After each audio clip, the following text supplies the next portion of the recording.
So guys आज चाहिँ म चाहिँ हाम्रो दाइ धनबहादुर रिठेको बर्थडे बनाउन जाँदैछु। म चाहिँ कोठाबाट निस्किएँ गाइज है, पुरा फुल घुरेर तपाईँहरूलाई देखाउँदैछु, हेर्दै गर्नु होला।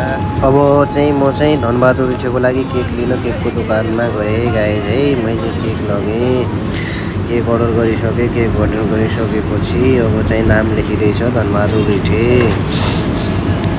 अनि नाम लेखिसकेपछि चाहिँ मैले केक लगेर अब त्यहाँबाट निस्किएँ।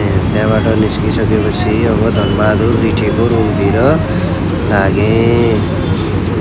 बाटोमा जाँदै गर्दा अब धनबहादुर रिठेलाई मैले ढोका खोल्न भने ढोका खोल्नु भयो होइन। ढोका खोलेपछि अब भित्र गयौँ।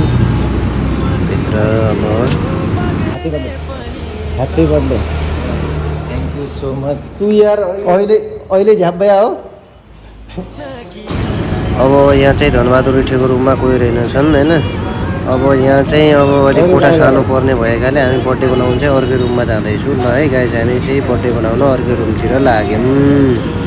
अर्कै रुमतिर बाटोमा हामी जाँदैछौँ। बाटोमा जाँदा जाँदै जुस लगेर फेरि अब टिम चटकलाई भेट्यौँ। टिम चटकलाई पनि साथमा लगेर हामी बर्थडे बनाउनुतिर लाग्यौँ। अब हामी गयौँ। अब हामी पुग्दैछौँ बर्थडे बनाउने रुममा। बर्थडे बनाउने रुममा पुगिसकेपछि अब चाहिँ केक सेक रेडी गऱ्यौँ। हेर्नुहोस् गाइज है, रिठेको केक सेक रेडी भइसक्यो। अब एकछिनमा केक काट्ने कार्यक्रम भयो गाइज। अब चाहिँ केक काट्ने कार्यक्रम भयो होइन।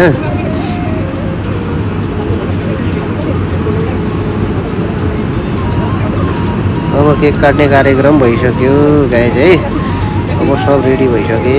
ल happy birthday to you Rithe, Dhanbahadur Rithe.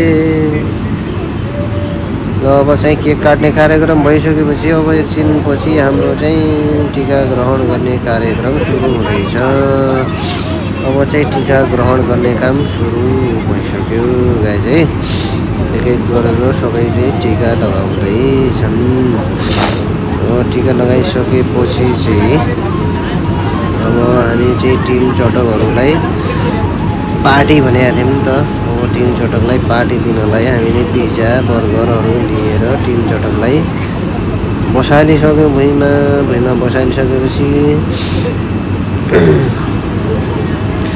अब भुइँमा बसालिसकेपछि केक सेक त खायो केटाहरूले। अब पिज्जा सिजा भनेपछि चाहिँ लास्टै टिम चटक हुनु चाहिँ एक नम्बरै रहेछ कि पिज्जा सिजा बर्गर सर्गर यसो खानालाई चाउमिन। अनि हामीले भुइँमा बसाल्यौँ। बसालिसकेपछि अब टिम चटकलाई